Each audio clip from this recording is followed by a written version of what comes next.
গত 16 বছরে গুম, খুন, আয়নাগর, শিক্ষার্থীদের উপর নির্যাতন, নিপীড়ন এবং সর্বশেষ জুলাই বিপ্লবে গণহত্যা এবং শিশু হত্যা করার মাধ্যমে এই বাংলাদেশ অবৈধভাবে টিকেছিল। সর্বশেষে জুলাই বিপ্লবে ছাত্র জনতার শাহাদাতের মাধ্যমে এবং আমাদের ভাই বোনদের গাজী হওয়ার মাধ্যমে আজকে আমরা নতুন বাংলাদেশ পেয়েছি। হাসিনার যে ফেসিবাদ কত নির্মোহ ছিল, হাসিনা যেভাবে লাশতন্ত্র কায়েম করার মাধ্যমে বাংলাদেশের ফেসিবাদ কায়েম করেছে, সেটাই বাংলাদেশের সকল মানুষের জানা থাকা দরকার। আপনারা জানেন 2006 সালের 28 অক্টোবর খুনি হাসিনা এবং তার দোসররা লগি বইটা নিয়ে দিনে দুপুরে মানুষকে পিটিয়ে হত্যা করে নৃত্য করেছিল। এরপর থেকে অসংখ্য গণহত্যা এবং শিশু হত্যা সংঘটিত হয়েছে। এই সকল ঘটনাগুলো বাংলাদেশের প্রতিটি প্রান্তরে এই খুনের ঘটনা, এই আয়নাগরের ঘটনা, গুম খুনের ঘটনাগুলো ছড়িয়ে দেওয়া দরকার। তো এই আজকে যে আয়োজন হচ্ছে সংস্কৃতি মন্ত্রণালয় উদ্যোগে, আমি সংস্কৃতি মন্ত্রণালয়কে ধন্যবাদ জানাচ্ছি ডাকসুর পক্ষ থেকে। আমি সবাইকে অনুরোধ করবো, বাংলাদেশের সকল ছাত্র সংগঠন, রাজনৈতিক দল, এই ধরনের আয়োজনগুলো আমরা যেন প্রত্যেকটা জায়গায় ছড়িয়ে দিই। আজকে খুবই খারাপ লাগে, আজকে যখন আমরা এই গণহত্যা, গুম, খুন, আয়নাগরের ছবিগুলো, প্রদর্শনীগুলো যখন দেখায়, এরপরও এই সমাজের কিছু বিকৃতি মানুষরা এবং খুনি হাসিনা এবং তার দোসররা এই গুম, খুন, আয়নাগর, গণহত্যা, শিশু হত্যাকে নাটক বলে।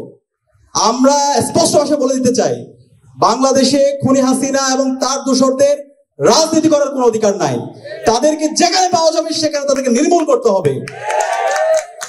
জার্মানিতে যেভাবে নাৎসিদেরকে নির্মূল করা হয়েছে, ইতালিতে যেভাবে মুসলিমদের বাহিনীদেরকে নির্মূল করা হয়েছে, এভাবে বাংলাদেশের খুনি হাসিনা, নিষিদ্ধ ঘোষিত ছাত্রলীগ, আওয়ামী লীগ, যুবলীগ এবং মুজিববাদের যেখানে পাওয়া যাবে সেখানে তাদেরকে দমন করতে হবে, তাদেরকে নির্মূল করতে হবে, তাদেরকে থানায় দিয়ে তাদেরকে বিচার আওতায় নিয়ে আসতে হবে। এবং একই সাথে এই অবস্থান আমরা বলতে চাই, বাংলাদেশে, স্বাধীন বাংলাদেশে খুনি হাসিনা এবং তার সকল দোসরদের বিচার হবে, খুনি হাসিনার ফাঁসি হবে এবং সকল দোসরদের যারা গুম, খুন, আয়নাগর করেছে, যারা আমার 2000 ভাই বোনদেরকে শহীদ করেছে, 40,000 আমার ভাই বোনকে গুম করেছে, খুন করেছে, গাজী করেছে, তাদের সবার এই স্বাধীন বাংলাদেশে বিচার হবেই।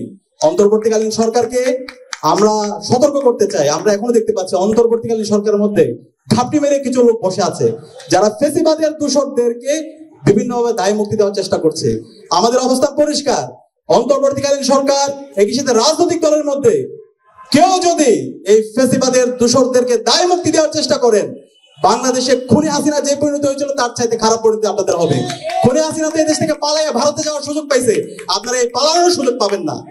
আমি সবাইকে অনুরোধ করবো, বাংলাদেশের সকল মুক্তিকামী ছাত্র জনতা এবং সকল ছাত্রদেরকে আমি অনুরোধ করব, আমাদের এই ফেসিবাদের বিরুদ্ধে আমাদেরকে জাতীয় ঐক্য দরকার। জুলাইয়ে যেভাবে আমরা একসাথে রাস্তায় নেমেছিলাম, এই ফেসিবাদীদের বিচারের প্রশ্নে, খুনি হাসিনার বিচারের প্রশ্নে, নিষিদ্ধ ঘোষিত ছাত্রলীগের বিচারের প্রশ্নে আমাদের সবাইকে ঐক্যবদ্ধভাবে রাজপথে নামতে হবে এবং তাদের বিচার নিশ্চিত করে আমাদের এই স্বাধীন সার্বভৌম বাংলাদেশকে সবার জন্য নিরাপদ হিসাবে গড়ে তুলতে হবে। এবং এই যাত্রায় ঢাকা বিশ্ববিদ্যালয় কেন্দ্রীয় ছাত্র সংসদ আপনাদের সাথে আছে, দেশের আপমর মুক্তিকামী ছাত্র জনতার সাথে আছে।